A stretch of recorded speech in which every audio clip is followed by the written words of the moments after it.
Okay, welcome back. You now have a notion of a tangent space. You can call it Cartesian plane. I'll emphasize the word tangent so that you don't forget that it's just a tangent space to the real space, which is the Earth, if you look at it in terms of the Earth or the universe, right? We are not sure. I don't know what the shape of, I speak for myself, I don't know what the shape of the universe is, but I do have the Earth. So, and it's accepted that it's spherical. Well, not spherical, but elliptical, but in 3 dimensions. Closest approximation is a sphere, but I can put a tangent plane at a certain point in the sphere itself, which you call Cartesian plane. There is one thing that I just want to correct in the manner that I speak, which is, well, two things actually.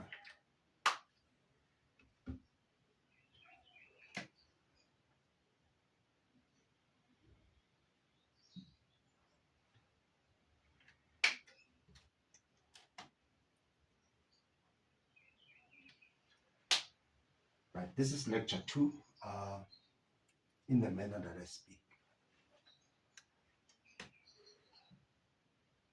So this is the part that we now have graduated this with a unit of measure, which we call a unit, just a unit, right? Meaning one. It will be up to you to say centimeter or kilometer or whatever. Me, I'll call it a unit.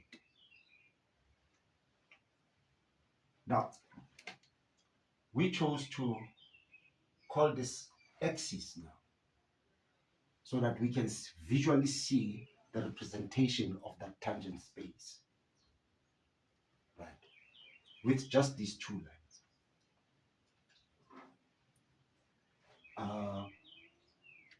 To say, well, what does x represent actually? We call this axis, right? The x-axis. I emphasize the word primary. I want you to keep that word. This is a starting point from where we're going to measure things. You are still here, and we insist that you don't move from where you are. Now let's graduate these axes with our units of measure every time. So these points, these markers are equidistant from each other.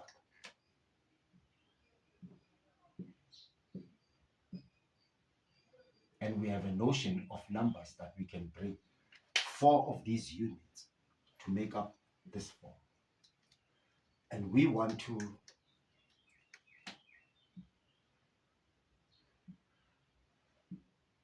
say, describe an object. I'll put it nicely so that we use whole numbers, right? I'll put it nicely here to coincide with this number and this number, which I want to explain. Right. So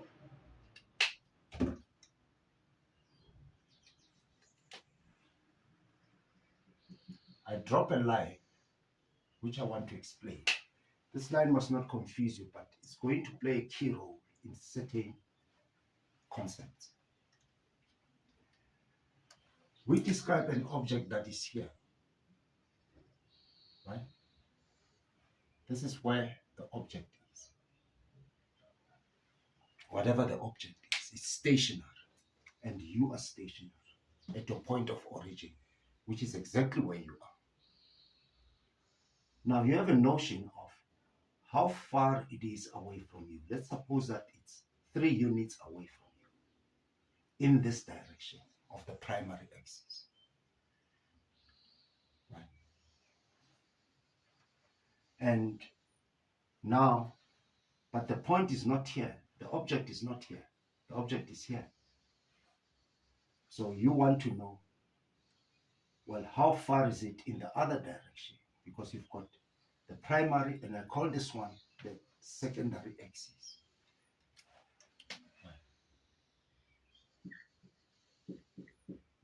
I call this one the secondary axis.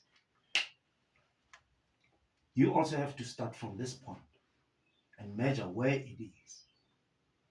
So as I find out where it is relative to where you are,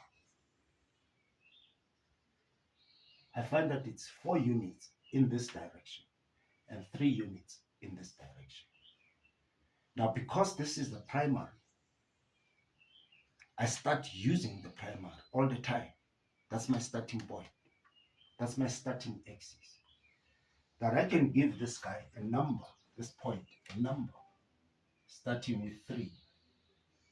Because I have to start with the primary and then go to the secondary and come with a number 4. And I separate these numbers so that they don't look like 34 with a semicolon. And I put the whole thing inside the brackets. I just say I'm grouping them. There is no operation. It's just a label. Meaning there's an X part and there's a Y part. And there's a Y part separated by a column, which is the value of the X on the X-axis. That's one. But you have to measure from here, meaning you know what this distance is, and we'll define it mathematically. So, relative to X, let's call this point X0, meaning the starting point. And let's call this point X1, meaning I'm on the X. I'm just labeling them. I'm just tagging them. It's the starting point and the final point. Some people use I and F for initial and final, the subscripts, right? To say, oh, sorry, I want it to be here, X1, because I'm talking about the point here, right? So X0, this guy, okay, let's take it one step at a time. Now I want to introduce you to how to calculate this distance. Is the X1, this entire distance, is the X1 minus the X0, meaning the value at this point and the value at this point. You take the difference. This is going to be given a shorthand called the change, the delta, the change. Change means negative, and I want to put it in red. My operators, I try to put them in red.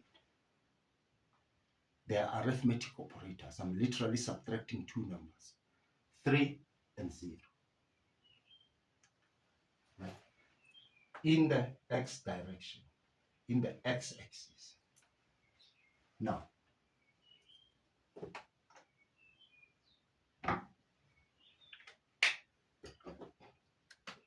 I'm looking at now this distance here. This distance here. Starting from where you are, you say, well, let's call this Y0.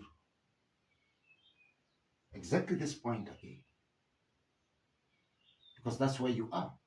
The 0 coincide, meaning I'm intending to move in the Y now. And this one becomes the Y1. It's just a numbering, right? Or you can say I and F, meaning initial and final, because initial is where you are. Now I want to take Y1 minus Y0. This is what I call delta Y.